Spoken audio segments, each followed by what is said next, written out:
Let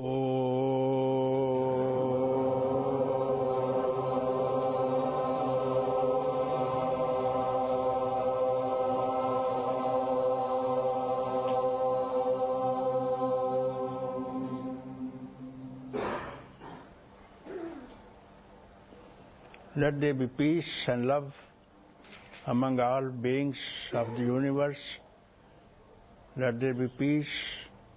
Let there be peace. Om Shanti Shanti. Namaskar. Welcome.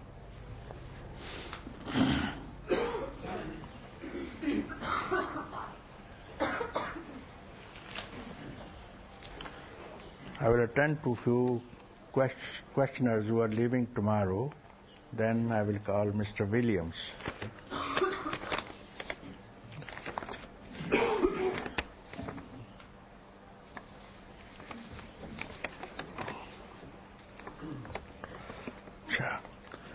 I am leaving Tuesday for Haridwar. Thank you for the help you have given. I can smell the ocean breeze.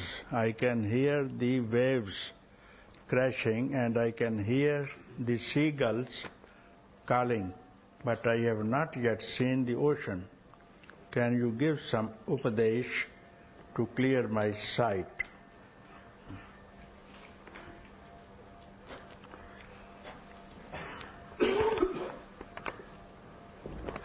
So, my dear friend, you are only hearing the waves and seagulls calling, and yet you have not seen the ocean. How can you see the ocean when you are looking at the seagulls and the waves?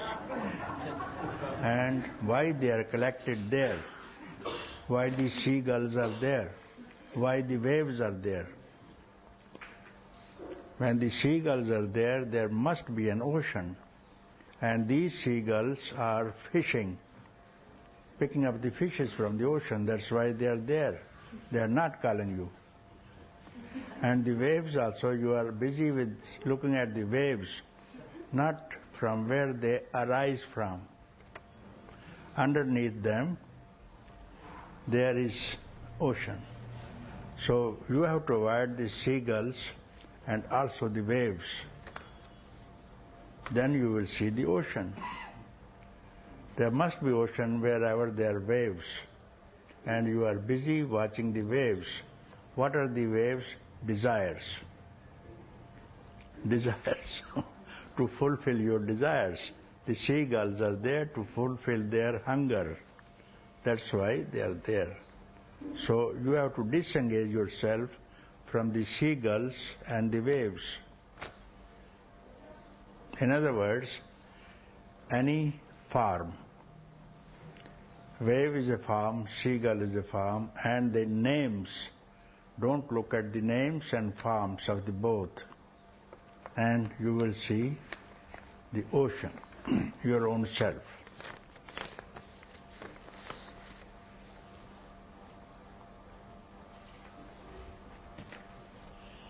That's all.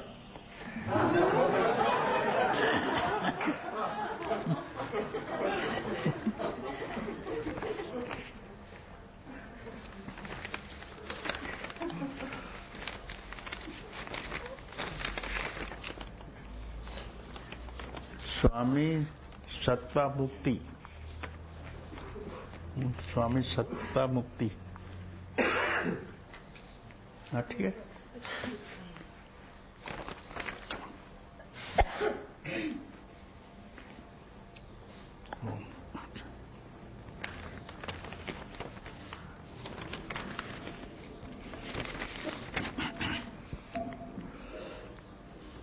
Dear and blessed Papaji, Hari Om.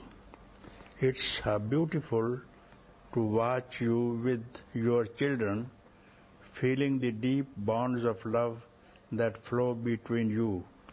As a sannyasin, it feels strange to air my spiritual needs openly.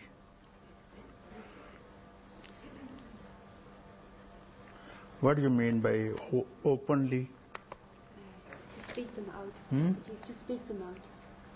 Yes, but you are a sannyasi and there should be nothing secret, no? Part of my training has been not to discuss my problems. No secret should be there in the mind of a sannyasi. He has removed all secrets, all attachments, and shaved off all the attachments from the head to foot, and wearing the color, this robe, which represents fire. Color of this robe is fire, burnt all attachments. That's sannyasa. No doubt, this is ego, yes, and sannyasi.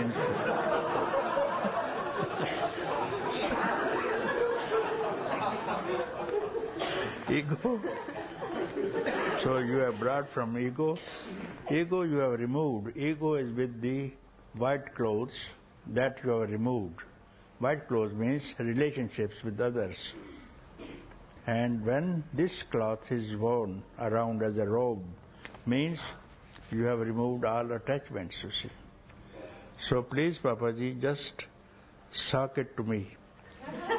My one vasana is that all dimensions of my being be purified, so that with simple clarity God's truth can utilize this life fully. If this is what realization means, Papaji, then by your grace let it be. I feel that my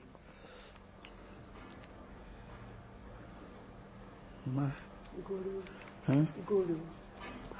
Guru. My Guru has brought me to you.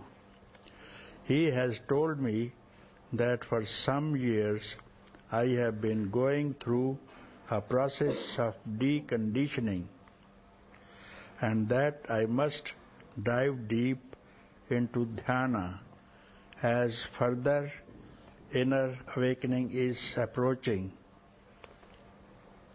Between deconditioning and dhyana, a paradox seems to have established. For too long I have felt like one standing on one foot and often paused in limbo, not knowing where or how to put it down. In short, dhyana does not happen. Though I understand the process, the limitation is within myself. Can you please pinpoint the source of my blocking?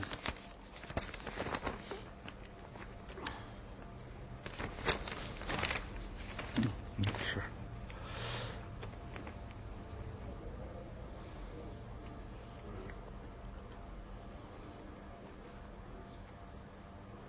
Dhyana does not happen. So,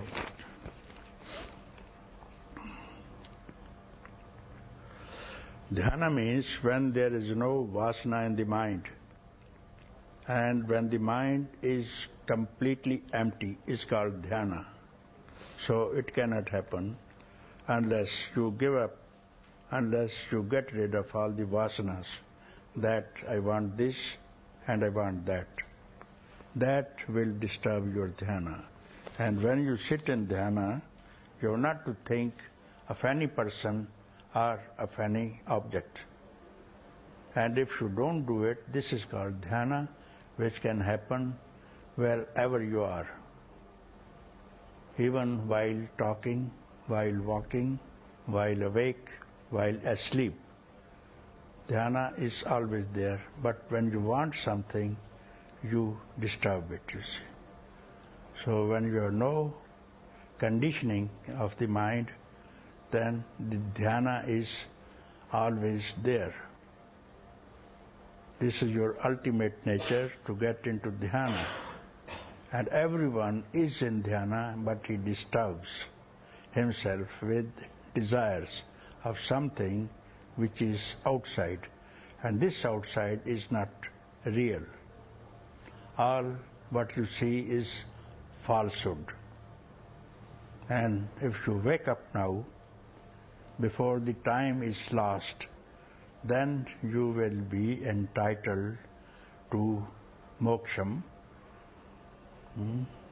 freedom, light, peace and love. Since you have done everything that you could do, and now is the time not to waste your life. That is for the rest of the samsaric people who want their desires to be fulfilled, never-ending desires. But you have taken sannyas now. Very few people dare take sannyas, you see, in real sense. And if still a man is involved with the samsara, it is not real sannyas, you see. You have to get rid of any desire for the fulfillment of the senses. Then you will know that you are that itself. And you have not to go from here to there, anywhere. It is here, now, available to everyone. Disturbance is, I want something, that's all. So you don't give rise to this desire of wanting something. Thank you. Papaji, may I ask, there was a little piece at the end of my letter? And I have not seen. Yes. You have just told me not to go from here.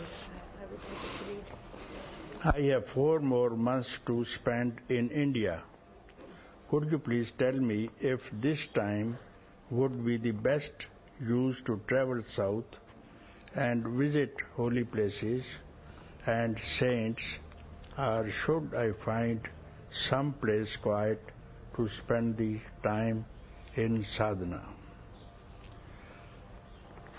So if you go from place to place, you are a tourist, not seeker, you see.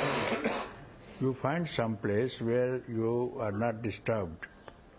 Some place, not necessarily the caves in the mountains, that also can be disturbing.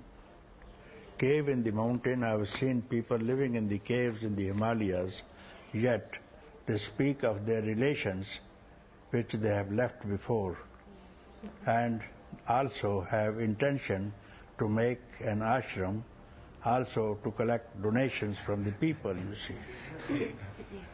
So these things will again disturb the mind. So better you settle down a place where you are not disturbed. Anywhere, even in the middle of the town, you can sit. That depends on you.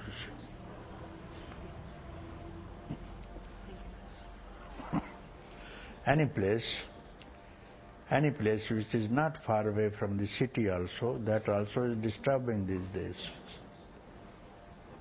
And if you go to the forest, you have a fear of the wild animals. So not that place also, and not too much crowded. Here in the cities also, that's also very disturbing. Pollution of the people running here and there, cars, all the vehicles will trouble you. So some quiet place, even in this town, it's the capital of a big state in India, yet you can find a place. If you just go half kilometer from this place, you have quiet forest here. Not far away, not too near. Stay there as long as you want. Quietly, there's no disturbance at all. But you must have a fire burning in your heart to be free. This itself will bring you quietness, you see. This fire, I have to be free, this life, this year, today. So this depends on you. Actually, there's no disturbance at all. I have seen the kings who are very busy with the affairs of the kingdom have one freedom, sitting on the throne even. And especially I have seen the people who have realized have been all kings.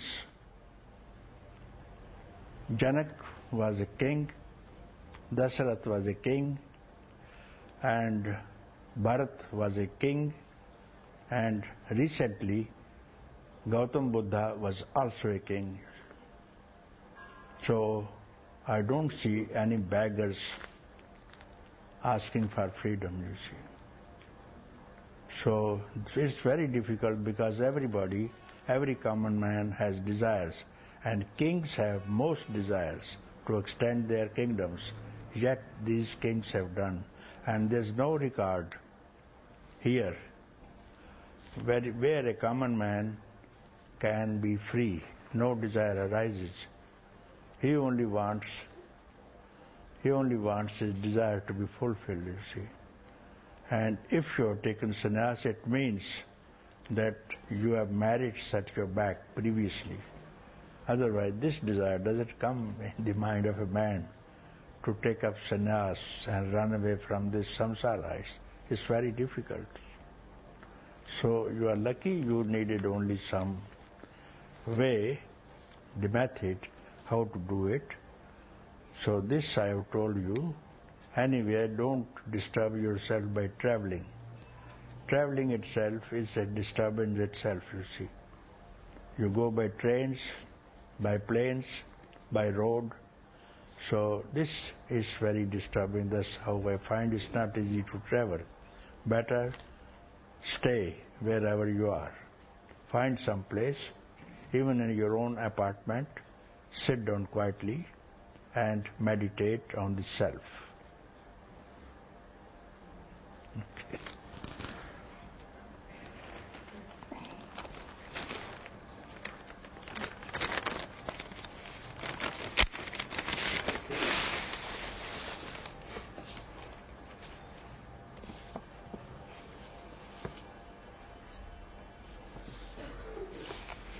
Dear Papaji, this is the story you told in the last satsang, Kikar. Oh, very nice painting it is. I stole the story of this. So this and this Swami Satramurti must know it. You must know it. And this is samsara, this well of samsara. In it, this is a crocodile, desire. And here is the man, a wise man, who was going and fell into this well, but leapt on a creeper which was hanging from there into the well. So he is hanging. This represents everyone who belongs to this world. And then there is a honeycomb, one drop is coming and he is enjoying, you see.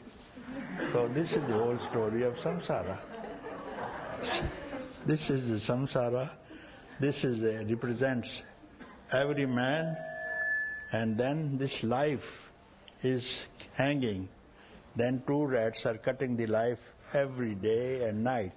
Two rats, one is night and one is day. And they have cut it already. Little bit is left now. And yet he is enjoying drop by drop of honey. So what are these drop by drop means? Fulfillment of sensual enjoyments. How long he can do, and look at this thing. It will cut the creeper of life and fall down. Already he is very hungry.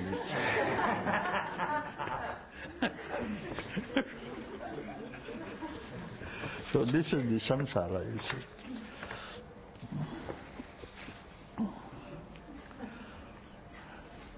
So you have to take a dance with this thing, keep it in this.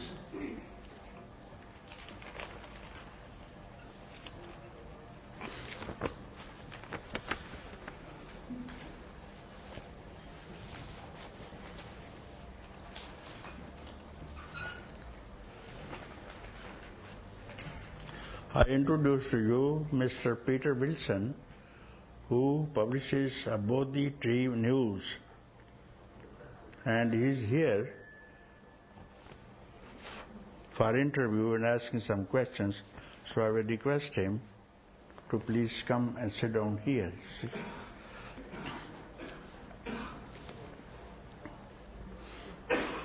Thank you.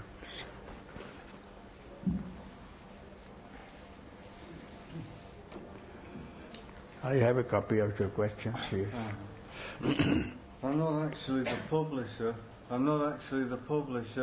I'm just a reporter. A reporter of hastily the conscripted for the job. Yes. So, shall I just get on with the questions?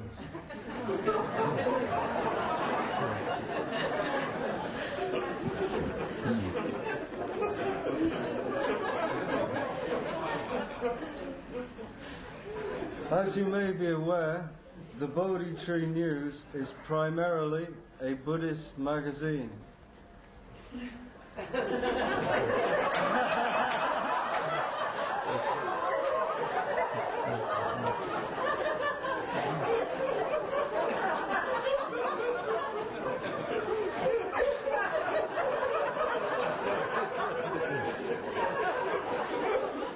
So there is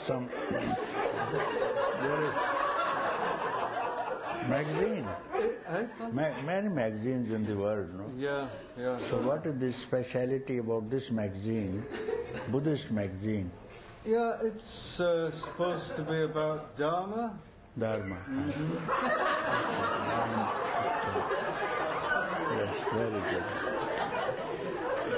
So this Buddhist magazine is mainly for dharma, and other magazines for karma. Other magazines. Karma, yes. What magazine is there which is not dealing with karma? Activities. Oh, a bit of both, isn't it? A bit of both? Yes.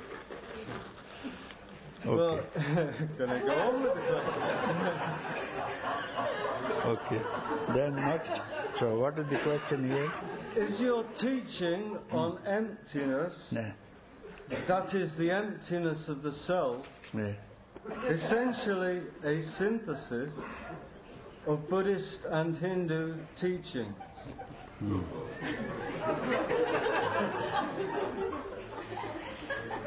No, there's a difference between the emptiness of the Buddhists and the emptiness of the Hindu teaching. There's a difference. And for the first time, you may hear it. Difference between emptiness and emptiness.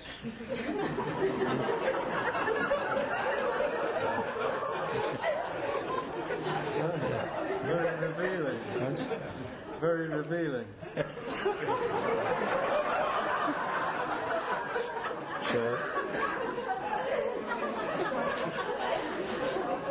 So this question was already asked to me in Switzerland, where I used to talk in Shannon, where Krishnamurti always, every year during summer, went to give his talks, and people all over the world had gone to Switzerland. So in one summer I was also there and speaking separately somewhere else, same place.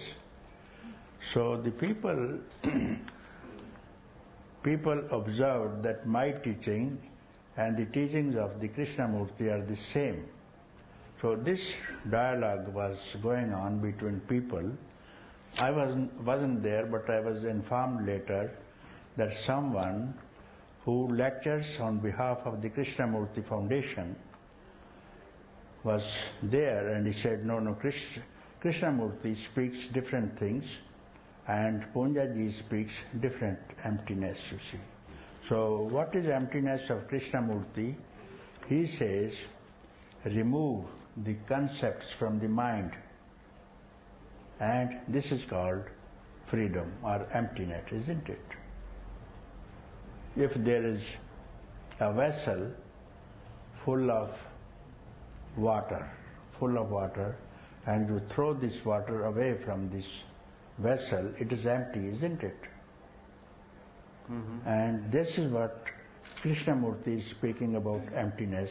Empty the concepts of the mind, and you are free. But what Poonja speaks is not only emptying the concepts, but also you have to break the vessel where these concepts are stored in. So Poonja ji breaks the vessel and Krishnamurti removes the concepts. That is the difference. And this is the difference between Buddhist emptiness and the emptiness of the Upanishads. So the Buddhist emptiness is they may be able to remove the concepts of the mind. Attachments of the mind, and go to the monasteries and then practice on emptiness, you see. So emptiness they are holding, emptiness they are attached to. So we have removed samsara and now we want freedom, and they are attached to emptiness now. I don't find any Buddhist who does not speak about emptiness.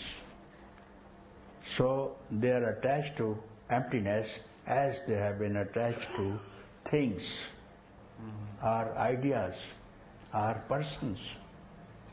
So they say, even remove a person also. So they say, it is the Buddhists, they say, when you see Buddha, you kill Buddha, isn't it? Yeah. Acha, Buddha is killed. That means person is killed. And they are attached to killing now. Whenever we see a person, we have to kill him. So the emptiness is now held by every Buddhist, and they don't get rid of this concept of emptiness. This is also a concept.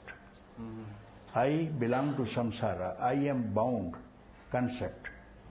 And now to empty it, they are attached to emptiness. What difference is there? So in the Hindu Upanishads, they are not attached even to emptiness. You have to go beyond, and they say, Aham Brahm Asmi. I am that itself. So no attachment to anything else, you see. I am Brahman, I am that itself. Not samsara, not nirvana even. So this is the only difference which I find.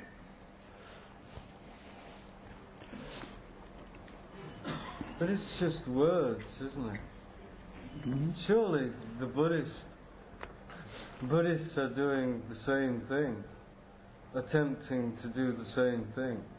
The emptying of the vessel and the smashing of the vessel. What is the difference? Difference is this. One you do that and one you smash. Yes, therefore, what I speak is reject both. Neither this nor that. Right. Okay.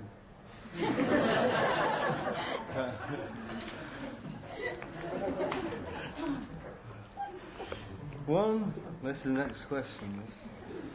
One of the next questions. One of the most common things I have heard you say is just to sit and do nothing. Surely this is the ultimate goal of all the highest forms of yogic practice, especially those of Buddhist meditative techniques. Yet often you have appeared to dismiss such practices as unhelpful. Why is this? Yes. Same answer. One of the common things I have heard you say is just to sit and do nothing. That's all I say. Just sit quietly and don't do anything, and also don't think about anything. So this is the ultimate goal of the highest form of yogic practices. So what I speak is not the practice of yoga even. And this ultimate goal, I don't fix this ultimate goal. There is no goal also, I say. So you have not to make any effort to reach that goal. Because when you attain this goal after some time, after meditations, after yogic activities also, it means before you started it, you were not having this freedom which you have won after practice. Through yoga practice, you do anything, you may attain anything. Also, that is going to be the goal. But this, what you got out of this goal, was not there at the beginning.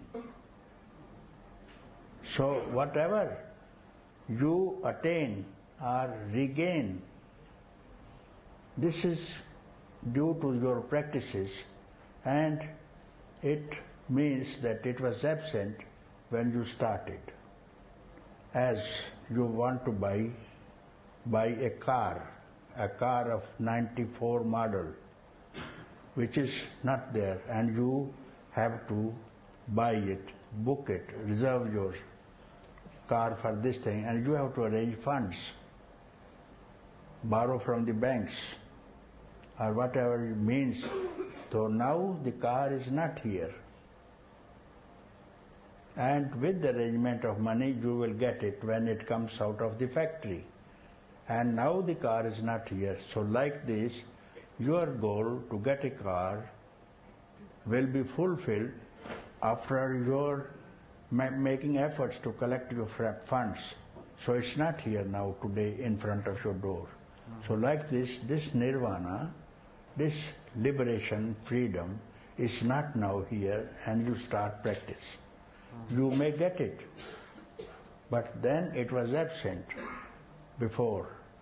Before the practice, it was not there. Therefore, you had to do practice. But when you get it, it means this is the result of your practice that you got this liberation. And surely whatever you get or regain is going to be lost to you someday, because it was not already there. As this paper is in my hand, it was not there at 8 a.m. Now it is here.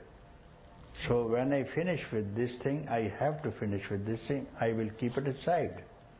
Again, after keeping it there, my hand is empty. Emptiness is there. No paper. Paper I got when I wanted it. And when it is over, again I return back to emptiness. So this emptiness was already there. So why to practice for this emptiness which is already there?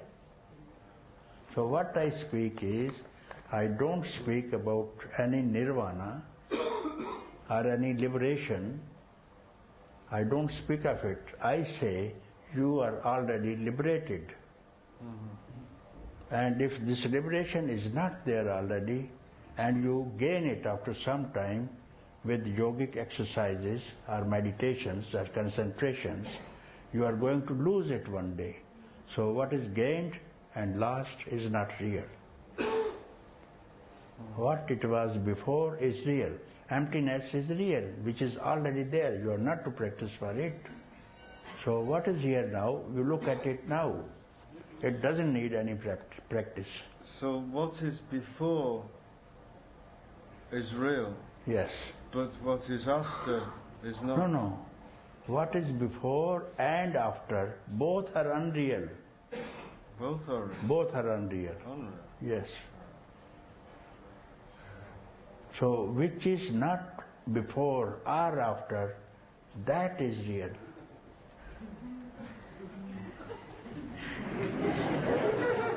You mean now is real? Huh? Now is real. Now is real. Now is real. Because now is neither past, nor future, nor present. Now will remain now. And you have not to get it by practice.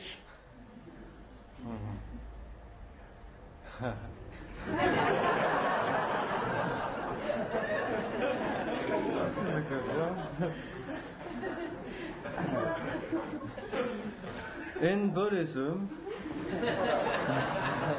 as in most other religions, there are various gradations, that's degrees or levels of spiritual attainment, either explicitly stated or intrinsically implied. Is it possible to obtain genuine spiritual insight and enlightenment to differing degrees, extents, or intensities?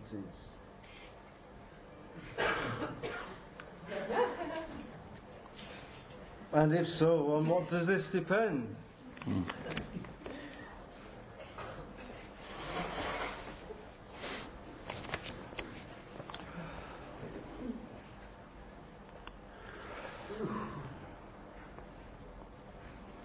I never speak, first of all, on various gradations of spiritual attainments.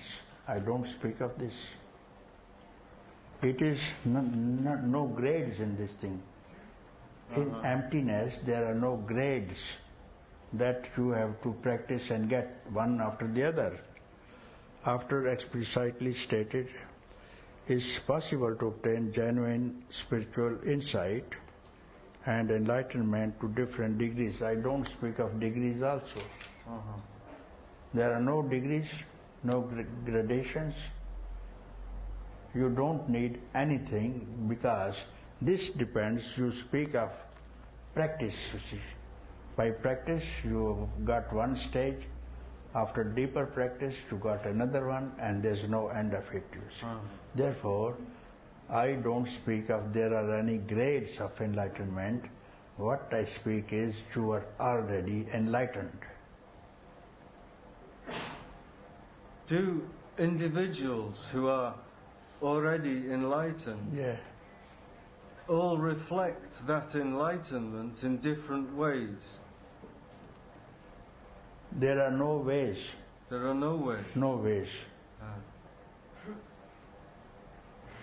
In enlightenment there are no ways, but in bondage there may be. And bondage is a concept, you see. When a man is sick, he will call one doctor and ask him to cure his disease. So he tries, the disease is not cured. One stage is over. Another doctor is called to look after him. He also fails to cure this person from the disease. Third grade is over. Now a specialist comes, you see. He rejects all the previous things because he is a specialist. So his also doesn't work. So the patient has tried many doctors, one after the other, and these are the grades. But he has not recovered the disease. And disease was immediately gone when he died. After death, no doctor was called. After death, no doctor was called. Why? Because there are no grades of sickness when a man dies. So this example I have given, you go on trying, your disease means your ego will not be cured. It will continue even after death. This man can cure his disease after death, but ego cannot be. Ego will take another form. So how to kill the ego? What they have tried, all the religions of the world have tried, and there is no product that a man who has been free from the ego. No one has done it. How to do, how it has been done? So there are many examples. The Buddha, Lord Buddha himself has done it, you see. Not in stages, see. Stages he passed. He went from center to center, ashram to ashram. People doing meditation constantly. He rejected, this is not the way. Went to another one. This is not the way one can be free. At one place he has gone, people hanging, head down and feet up, tied on the trees, so that no vasana comes in their mind. Then he said, not even this, hanging on the trees like bats. He goes. So he did not accept anything. Finally he goes to Bodh Gaya, sat down under a Bodhi tree. Bodhi tree name was given because the one prince was enlightened under that tree. There he simply quiet. He didn't do anything, neither eating nor going to bath. Simply he got it, you see. He was enlightened. And Ananda was the first person. He asked him, Master, what is the experience? He kept quiet. So there starts the Buddhist emptiness, you see. Because Ananda is asking the question and Buddha is not speaking. How, when, what he got under the Bodhi tree. So this was attributed to emptiness. There starts the concept of emptiness, you see. Keep empty. What Buddha, he received something, he became from Siddhartha to Buddha, Lord Buddha, you see. So he tried to speak what he gained for about 50 years. You see, at 30 years he got it, no? So 50 years at the end he could not describe what it was.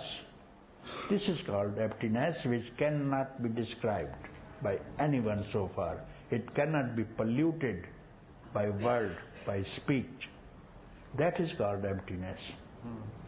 So I believe that is the emptiness which cannot come by any practice and which cannot be touched by any concept, which is already there, everywhere it is there.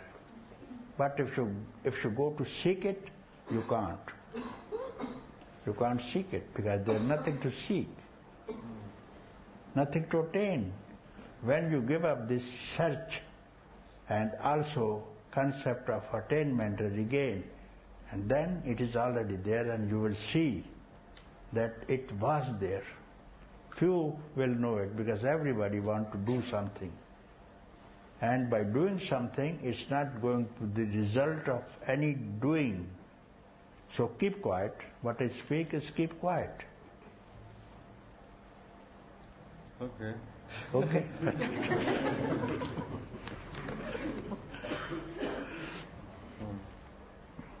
These all seem a little absurd, no?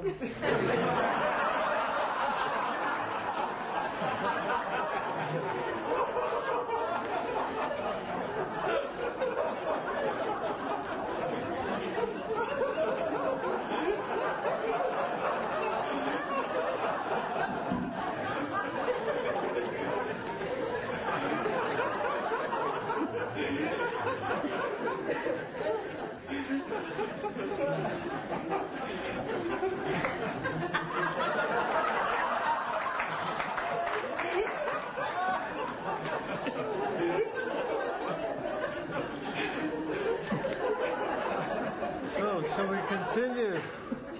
Shall we continue? Yeah. We go on and on? On and on. And on? Yeah. And on? Yes, it does, doesn't it? In Mahayana Buddhism, it is suggested that in the fully conscious state, nirvana and samsara are realized as one and the same. Yes, yes. Is this true? Yes, it is very true.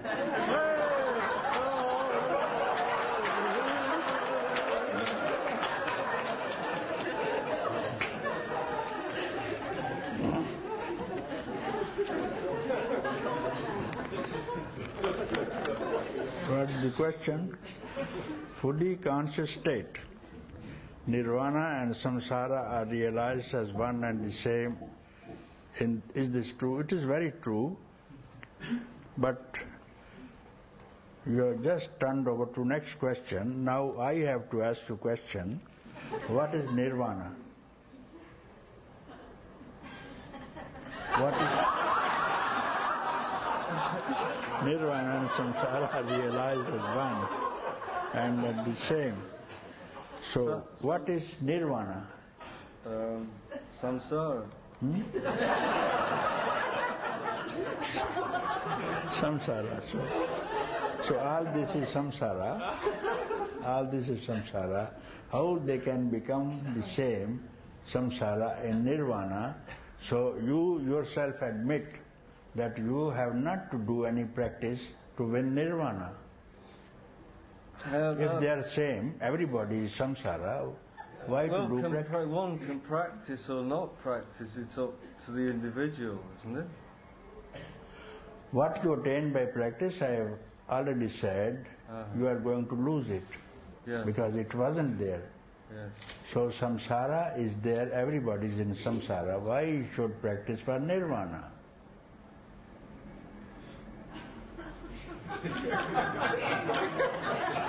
People do. People do it, yes, but the Buddhist people do it, others don't do it. Well, that is what is Buddha is. These are the words that are described. Yes, whole world is called samsara. So this is a concept. Then the Buddhists have another concept of nirvana. How it can be one. Both are concepts. Mm-hmm. To remove the concept of samsara, you go to the monastery and they teach you and load another concept on your head of nirvana. And you start practicing that concept. So concept is a concept. Why not to remove both the concepts? So it's not that nirvana and the samsara are the same, but removing both the concept is that. Yes. Removing both, don't speak of samsara and nirvana. Nirvana means the absolute abandonment of the consciousness, you see, of the desire. So that is called nirvana. And extinction, final liberation is called nirvana. Final liberation from the matter and the reunion with something, with some spirit or some stage. Complete abandon that concept that you have got to win something. This is called nirvana. Eternal freedom, eternal bliss, eternal happiness, which is already here and now. But if you speak of samsara and nirvana, it will never happen. So you have to realize that there is nothing to attain, nothing to lose.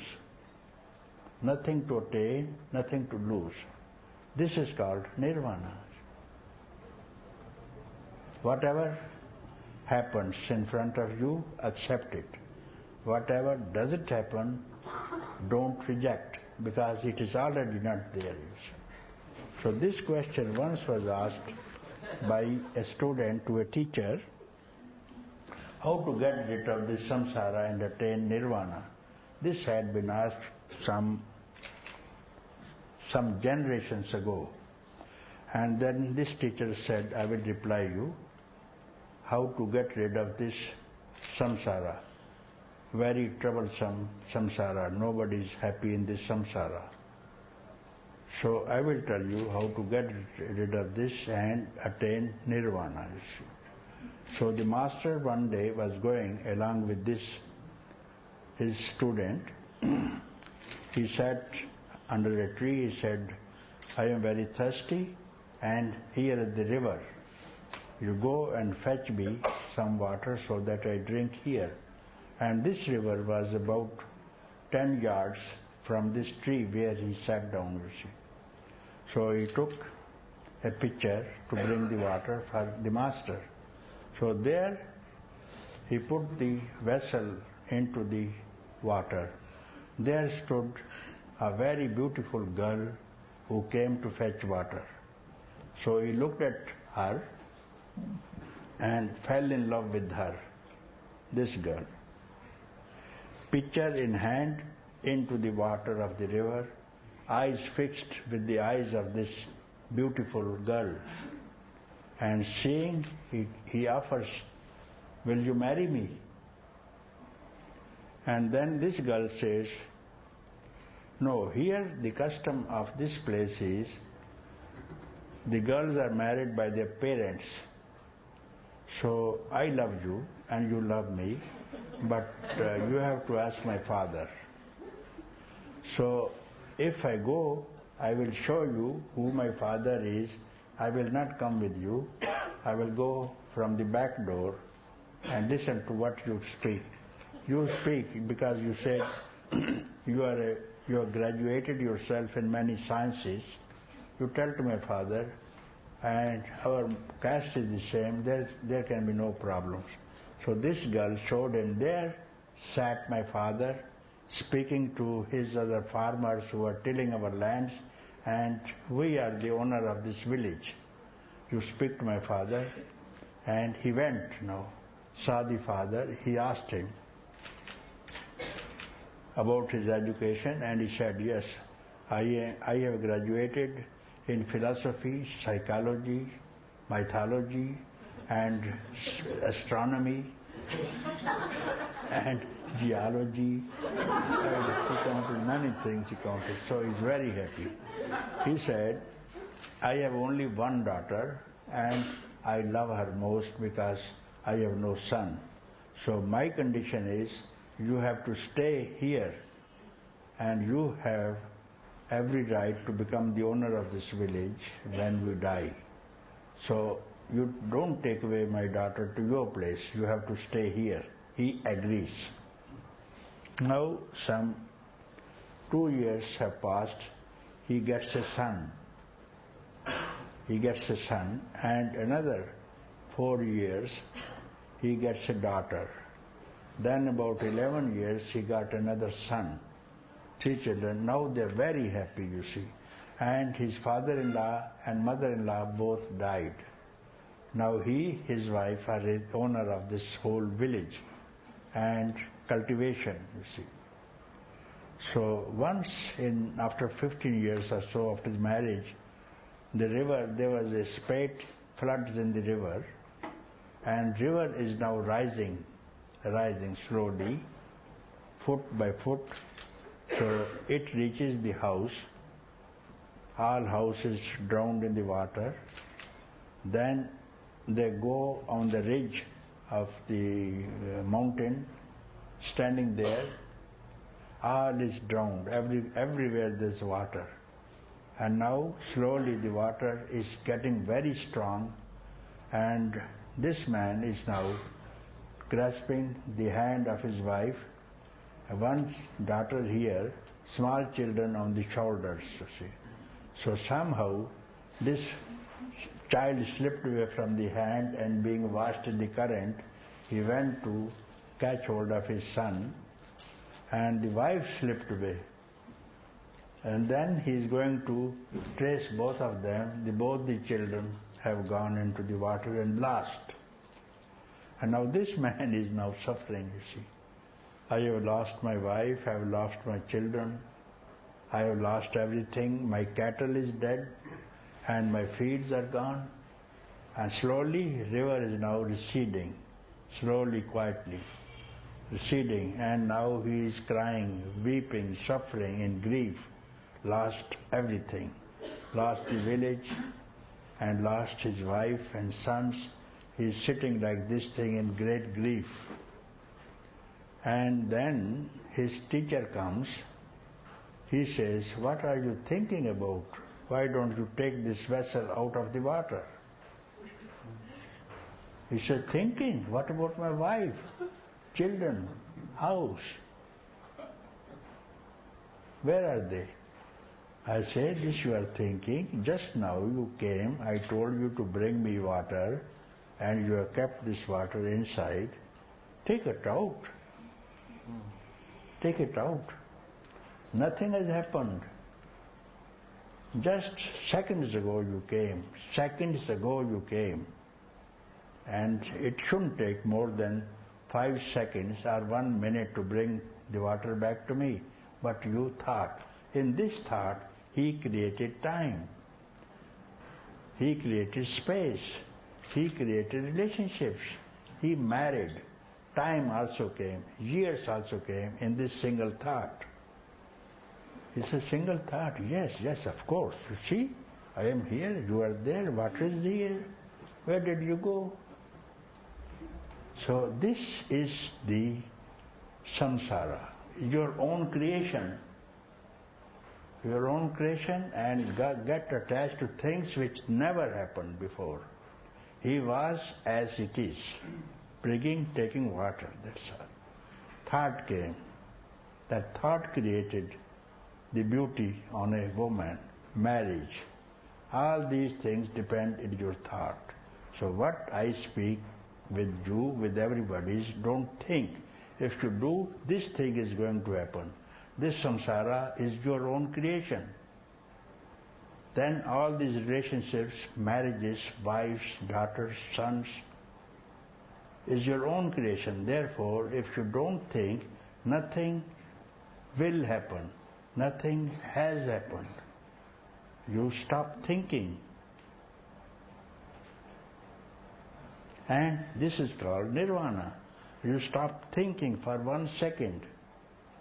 And you are free wherever you are. I believe you. Yes.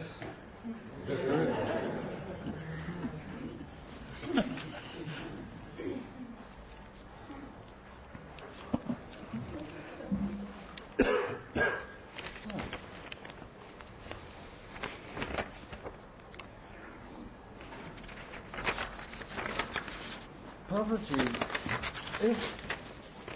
if this is all our creation, is it perhaps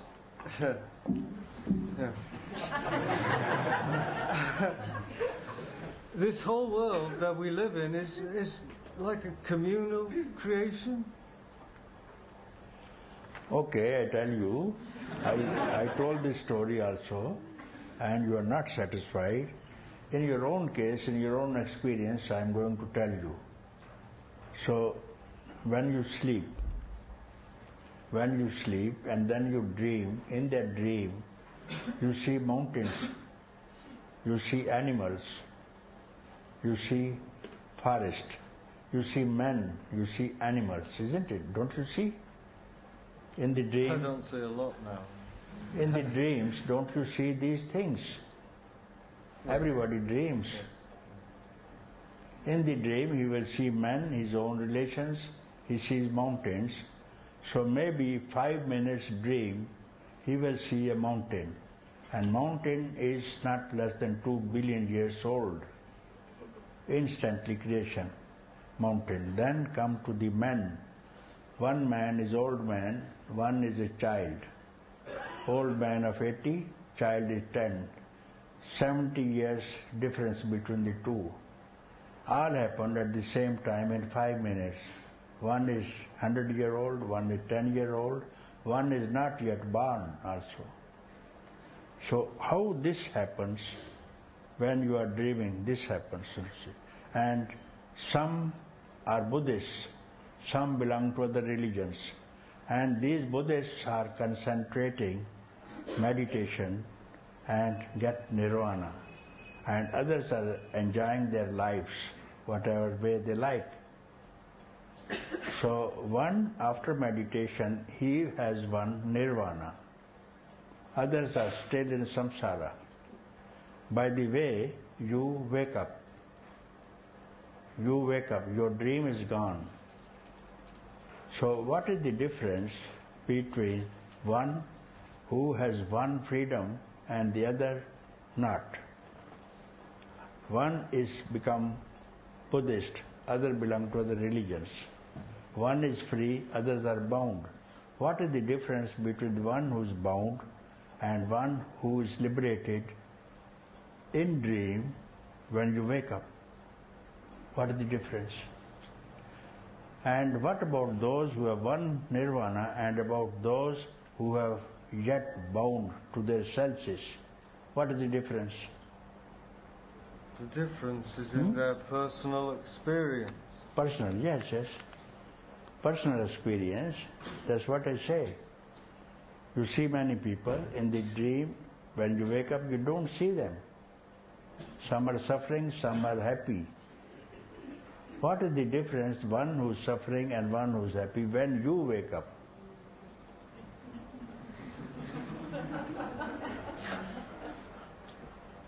So when you wake up, then you speak about this thing. Wake up means know your own self and not dream. All this is a dream. When you see any name and form, you are dreaming. When you don't think of any name, any form, that is called waking state. And that is going to happen when you are really awake to your own consciousness, you see, supreme consciousness. Otherwise, this dream is continuing for millions and billions of years. It's not going to end because this is your own creation. It comes out of thought. Unless you destroy the root of this thought, this dream will continue. You do not want the dream to continue? If you don't want, strike at the root of the mind. If you don't want, if it troubles you, then strike at the root. If you're happy with it, stay on. Okay. It's a deal.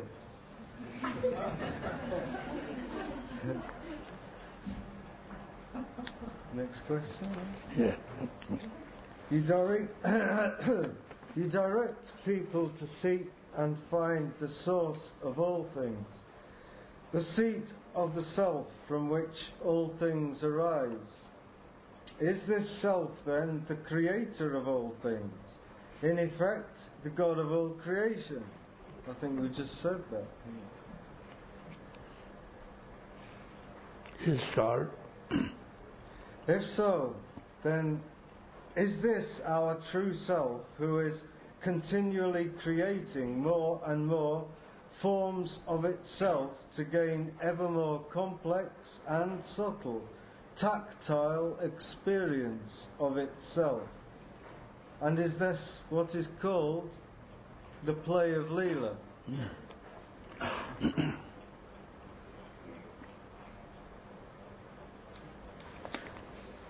This lila is this samsara, and this happens, this is created when you think. That's why it's called lila. If you call it lila, if you take it as lila, then there's no samsara and no nirvana, and they both are the same. When you call it lila, lila means sports, isn't it? Sports. Game, yes, yeah. Game. Or a drama. This is called Leela. Drama is happening. As in the drama, many actors are working on the stage. Many are working. Some is a dacoit, one is a king, other is a policeman, isn't it? On the theatre, all these roles are played. So one is a king, one is a robber, one is robbed, and they display on the stage. So audience is looking, you see. Audience are looking at this game. But someone are so engrossed in this game that they think that it's a reality what is playing on the stage. It's very real. If somebody has murdered someone, he is killed, the killer is there, the killer ran away. So they are attached to this and forget that they are the audience and watching this theater. And those who forget suffer. Those who see that we have come to a theater and this is only a drama played on this, they are the happiest last. So this drama will be played, the drama will begin, stay, and will finish. So what will remain? Only the screen, the white screen. It has not changed with the bullets of the rifle, no hole in it. The river flowed, it was not wet. Fire was there, it is not burnt. This was only a theater. So after that, the screen remained as the screen is. Now if you think this is a consciousness, nothing ever can happen to it. And you are free, you are happy. But if you are attached, what happened to this man? He was murdered for simply nothing, no reason. So this is everybody's thinking. So they forget that this is a theater. So if you see a theater as a theater, you will not be in trouble. But you forget, all this is real. Somebody dies, you suffer. Somebody comes near you and loves you, you are happy. So those are the person who will suffer in the end. Whatever happens, call it, it's a happening. Neither get attached nor detached. But wouldn't it be nice to create a very beautiful play rather than a very harmful play? A hurtful play? Yes, very beautiful. Creation is very beautiful, very helpful, very lovely. How long it will stay? How long? If you have as long as we wish to continue creating. Yes, I tell you, this looks beautiful. Everything looks beautiful. And when you have diarrhea, will this look beautiful to you? What happens? Yes, when you have diarrhea. It's very unpleasant. And any person comes and invites you, you come. But it doesn't last, does it? It doesn't last. It doesn't last, that's what I say. It doesn't last because it depends upon your experience. When you are happy, you like it. So this happiness depends upon you. You must be there in good shape. And when you have diarrhea, the same person you don't like, she comes and invites you. But said, no, today I am having diarrhea, I can't go with you.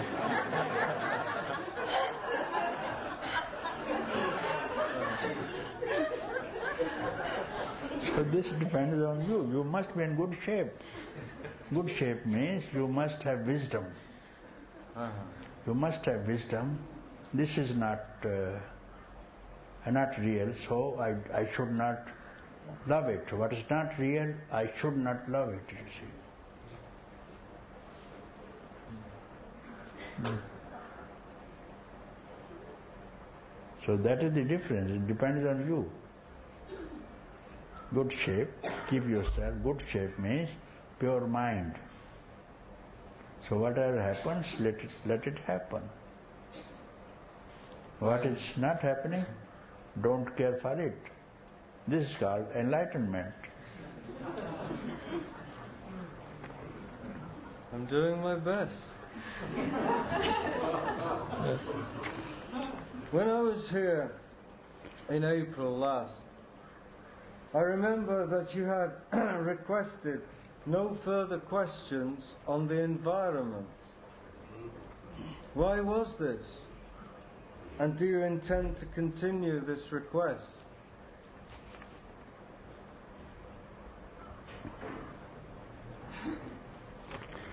That I told you, you don't care for environment because most people, when they join the monasteries, most Buddhists also and most Christian missionaries also, they go out to help the people, isn't it? Help the people, and they go on helping for some definite reason. There must be some interest in helping others. At least the one to convert those people, if it's a Christian missionary, to make them Christians. If it is Buddhist, to make them Buddhists. You see, this is the interest of looking for the environment, the change the environment to become better. This environment will never become better, you see. This is the result of your own thinking. So if you take care of this environment, you have lost your own time to improve your own environment. What about the natural environment that we all share, the planet Earth? What about the natural environment we all share, that is the planet Earth? This natural environment is not real. It was not there before. How you call this natural environment? Before the beginning of this natural environment, Were you there? Before the creation, were you there? Did you see the creation of this samsara, this world? Did you witness it? Not as a personal individual. Okay, so you didn't do it. After 100 years, will you take care of this environment? After 100 years, now, from now, will not as a personal individual, no. Okay, no. Never before nor after. So this is during this 100 years that you have become the owner of this samsara to change the nirvana and to take care of the environment and the suffering of the people for 100 years. And this samsara, this world, this creation belongs 2 billion years already, this thing. Who took care of this for 2 billion years? Who is the owner of this business? He will take care of it. You take care of yourself. Then the rest will be taken care of by themselves, by one who has produced them, by one who has created this samsara will take care of them. And perhaps he also will change. But isn't that our true self, the one who has created? True self has not created anything. Why should he create things? Is he not happy without things? Why should he create things and get involved with these things, you see? What is the idea of creation? If he has got any idea of creation or a thought of creation, he is not a perfect creator. That surely is the point from which all things arise. Yes, from where the things arise, they arise from your mind, not from his mind. Yes, you think about it. But ultimately I am him, and you are him. If you are thinking that I am him, you are saying this is not your experience. When you say I am him, the I is no more there than him is. Isn't it? Let him take care of himself. You take care of yourself. Okay.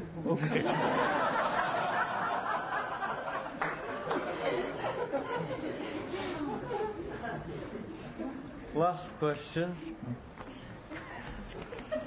I have heard that according to Hindu cosmology, this is the age of Kali Yuga, one of considerable spiritual deprivation. Is this true? And do you know how long it will last? This is for the cosmologists to think about it, but they say this Kali Yuga is the fourth Yuga. Is the fourth Yuga, means 4 billion of time. There are 4 Yugas, you see. From the beginning of time? Beginning, yes, Satya Yuga, and then Dwapar, then Kali Yuga it comes, you see. So this is the last, and they fixed the life of this Yuga 12,000 years. 12,000 years, and this Yuga is, and these 4 Yugas are 25,000 years, and then they will go back. Still, this is not the end. Kalpa is there, Kalpa again, timeless, you see. And these Yugas will go on, endlessly, these Yugas. Dwapar will be there, Treta will be there, Satyuga will be there, Kali Yuga will be there. This will also go on revolving unless one knows that there is no time. And this time is the same, a thought of your mind. When you think, the time rises. When your time rises, then these yugas will rise. You see, yugas are in the time. As I told you, 25,000 in time. So when you think, time will rise. When you don't think, there are no yugas and no kalpas. You remain completely free empty. That emptiness I say, you see, where nothing ever existed. Even now, nothing ever exists. And this is called freedom from time. This is nirvana. Thank you very much.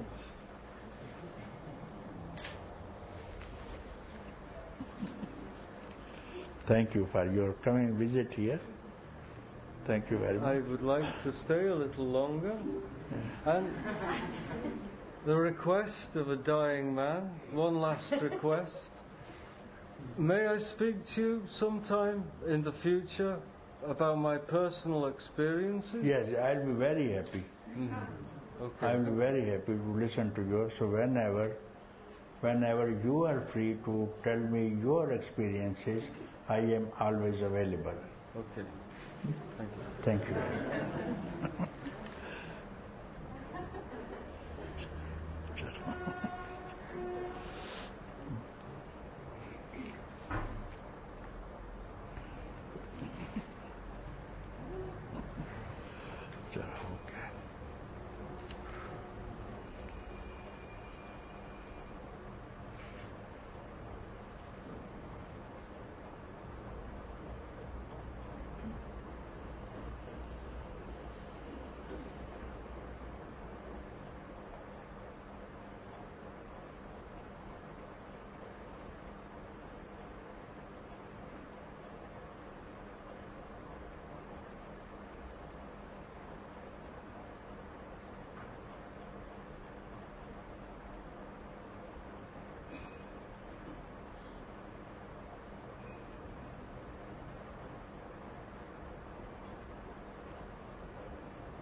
Chalo.